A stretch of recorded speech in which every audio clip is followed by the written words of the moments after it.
Oi pessoal, tudo bem? Eu sou Leonardo Rossi, através do Infinito Amor pelo canal do Consciência Hebraica, e a gente está conhecendo o José, lançado a uma cova pelos seus próprios irmãos, vendido, revendido, escravizado, acusado de tentativa de estupro, preso, esquecido na prisão e que agora, nesse momento, é o segundo maior nome do Egito.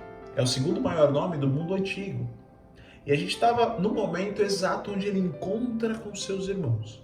Mas antes disso, eu queria fazer uma observação sobre a vida desse homem, sobre a vida de José.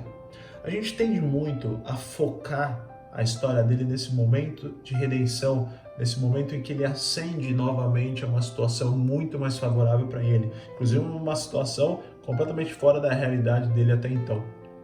Só que a gente esquece dos outros 13 anos onde ele passa negligenciado, escravizado, esquecido, vendido, abandonado, lançado numa cova. A pergunta é, Deus estava com ele ou não estava com ele? Deus estava com ele. Mas o ponto é que no mundo a gente vai ter aflição. O ponto é ter bom ânimo, porque aí a gente consegue encarar os problemas, a gente consegue encarar as aflições. E José encara essas aflições, encara esses problemas. Ele tinha duas opções, encarar esses problemas ao lado de Deus ou sozinho. Ele poderia ter encarado esses problemas reclamando, maldizendo a Deus, trocando de Deus, se ressentindo, se traumatizando. Isso poderia ter sido muito mais pesado para ele, mas não. Ele viveu problemas como a gente vive problemas. E o grande foco da história dele não é o final que deu certo, é como ele viveu todas essas situações que são o nosso dia a dia. Graças a Deus, talvez a gente nunca tenha passado por momentos tão trágicos como José tenha passado, ou algumas pessoas, coisas até piores do que José tenha passado por períodos mais longos. O ponto não é se no final deu certo, o ponto é como a gente lidou com esses problemas enquanto a gente estava vivendo eles, com ou sem Deus. Porque com Deus, o panorama muda completamente. O fardo existe, mas ele se torna muito mais leve. Mas muito bem, então ele está nesse momento onde ele encontra com os irmãos. E no momento que eles estão ali, um face a face aos outros, José imediatamente reconhece esses 10 irmãos. Só que os 10 irmãos não reconhecem José. Mais ou menos naquele esquema de que quem apanha nunca esquece, de quem bate esquece. Mais ou menos isso. José se lembra imediatamente desses irmãos. Mas ele estava muito diferente, ele estava com roupas diferentes, ele falava agora uma língua diferente, 13 anos haviam, 20 anos na verdade haviam se passado. A situação estava completamente diferente, pelo menos 20 anos já haviam se passado. E eles não reconhecem, e parece que José é intuído de alguma maneira a realizar algumas atitudes e tomar algumas decisões que faziam com que um sonho que ele teve lá atrás, há pelo menos 20 anos, se concretizasse quando ele tinha 17. Lembra que ele havia sonhado que 11 feixes de trigo haviam se inclinado diante dele? Pois muito bem, esses 11 feixes de trigo eram seus 11 irmãos. Só que não tinham 11 irmãos ali, só tinham 10. Não era o momento daquele sonho se realizar. Então parece que tudo é conduzido para que alguma coisa aconteça, para que isso finalmente pudesse acontecer lá na frente. Bom, muito bem, esses 10 irmãos, como uma forma de saudação ao grande governador do Egito, eles se inclinam, mas são 10. E nesse momento José começa a acusá-los. Ei, vocês são espiões. Quem são vocês? Por que vocês vieram aqui comprar a comida do Egito? Aí eles dizem, não, Senhor, nós não somos espiões. Nós somos filhos de um único homem, do mesmo pai. Nós somos 12, um já não existe mais, um deles está com Jacó, esse é o nosso pai ancião. Nós somos homens de bem, só viemos comprar alimentos. José diz, não, eu não acredito em vocês. E lança eles numa prisão. Ele prende os seus 10 irmãos e os deixa ali por pelo menos 3 dias. No terceiro dia, ele retira esses irmãos e ele retém um deles. Ele fala o seguinte, olha, para vocês me provarem que vocês realmente não são espiões, vocês são pessoas de bem, eu quero que vocês voltem para Canaã e me tragam esse filho, esse outro irmão, esse 11º irmão que vocês dizem que tem. O 12º desapareceu, o 12º era ele mesmo. Eu quero que vocês me tragam esse 11º irmão que vocês dizem que tem, que não veio. Mas como uma prova, como uma garantia, eu quero que vocês mantenham aqui comigo um de vocês. Ele escolhe, ele deveria, teoricamente, escolher o primogênito, o mais velho, que era Rúben. Só que ele escuta Rúben conversando com os irmãos em hebraico, ele entende hebraico, afinal ele era um hebreu, conversando e dizendo, olha, nós estamos presos, nós estamos vivendo essa situação porque nós tocamos em José, porque nós pecamos contra José.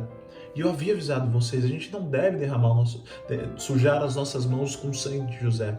José talvez tenha tido compaixão de Rúben, porque Rúben talvez ele tenha entendido que tentou ajudá-lo, né, evitado que os outros irmãos o lançassem na cova.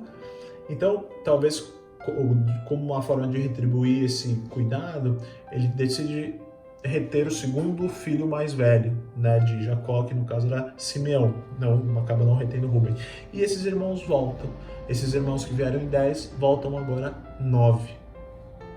Muito bem, assim que eles chegam em Jacó, eles contam, olha, pai, Simeão ficou lá, ele ficou retido como uma garantia, eles só me disseram que a gente só poderá voltar para o Egito, a gente tem uma condicional de voltar ao Egito, única e exclusivamente se a gente conseguir trazer Benjamim junto. Ora, Benjamim era filho de Jacó com Raquel.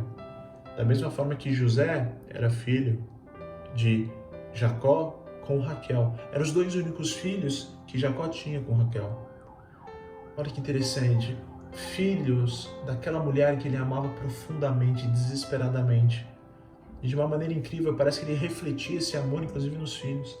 Tanto que os dois grandes prediletos de Jacó são José e Benjamim. E quando esses irmãos viram para Jacó e dizem, olha, Jacó, a gente precisa trazer Benjamim, ele fica louco, ele fala, não, Benjamim, não. E o tempo passa. Simeão continua preso lá, eles começam a consumir a comida e eles dizem, olha, a comida está acabando, e Jacó identifica esse momento onde a comida está acabando e fala para os filhos, olha, voltem para o Egito, comprem mais mantimentos, a comida que a gente tem aqui está acabando. E aí os irmãos relembram Jacó, pai, olha, a gente precisa levar Benjamim, senão a gente não pode mais voltar para o Egito. Eles condicionaram a isso, inclusive a gente precisa voltar com Benjamim para buscar o Simeão, que está preso lá.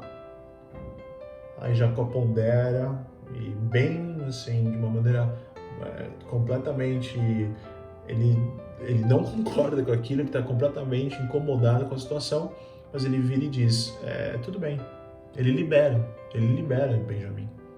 E finalmente eles voltam então ao Egito agora com Benjamim. Só que eles voltam com muito medo, porque um ponto muito interessante que eu tenho que adicionar, quando eles estão indo do Egito para Canaã pela primeira vez, eles estão com sacos cheios de comida, e aí quando eles abrem, o dinheiro que eles deveriam ter pago por essa alimentação está na boca do saco. E aí eles ficam com medo, eles falam, meu Deus, se a gente voltar lá, provavelmente eles vão achar que a gente roubou esse dinheiro. Eu não sei como esse dinheiro veio parar aqui. Teoricamente a gente deveria ter pago por essa comida, mas não, o dinheiro está aqui no saco. Então eles voltam receosos, mas agora com Benjamim. E é assim que José vê os irmãos chegando ali pela campina, José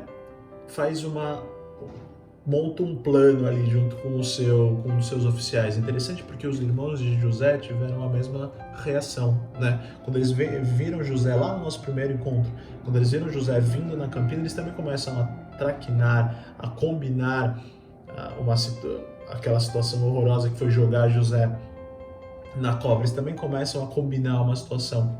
Só que José, nesse momento, ele também está combinando uma situação, só que ele está pagando o mal que os irmãos o fizeram com bem. E muito bem.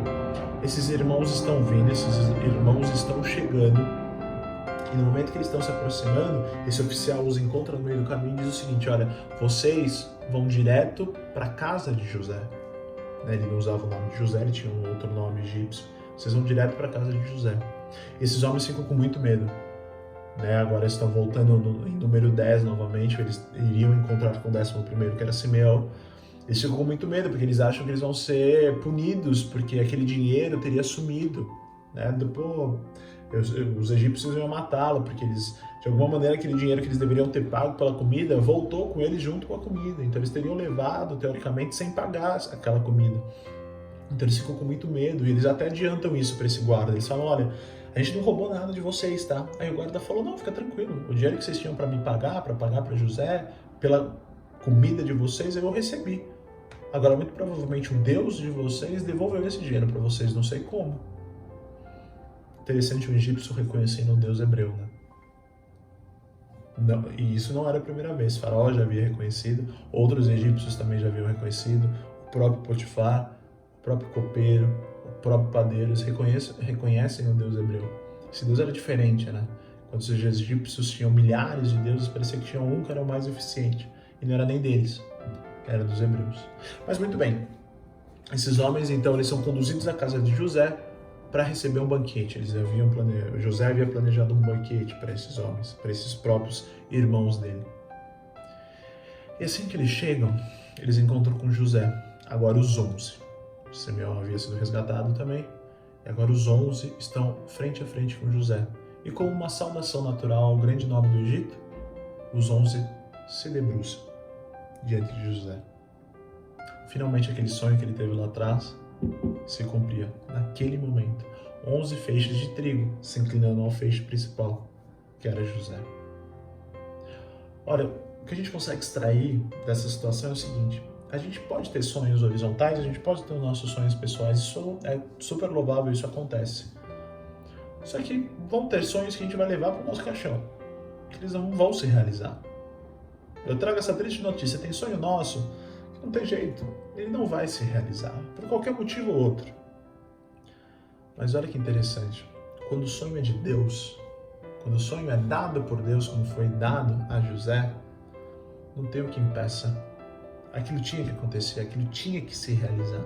E aquilo estava se realizando naquele momento. Naquele momento, os 11 feixes se inclinavam ao feixe principal, as 11 estrelas se inclinavam a José. E a beleza de tudo isso é entender que os sonhos de Deus são muito mais altos, os caminhos dele são muito mais complexos do que os nossos. E por conta disso, a gente sempre deve confiar que os sonhos dele, se forem dele, dados por ele, eles vão acontecer.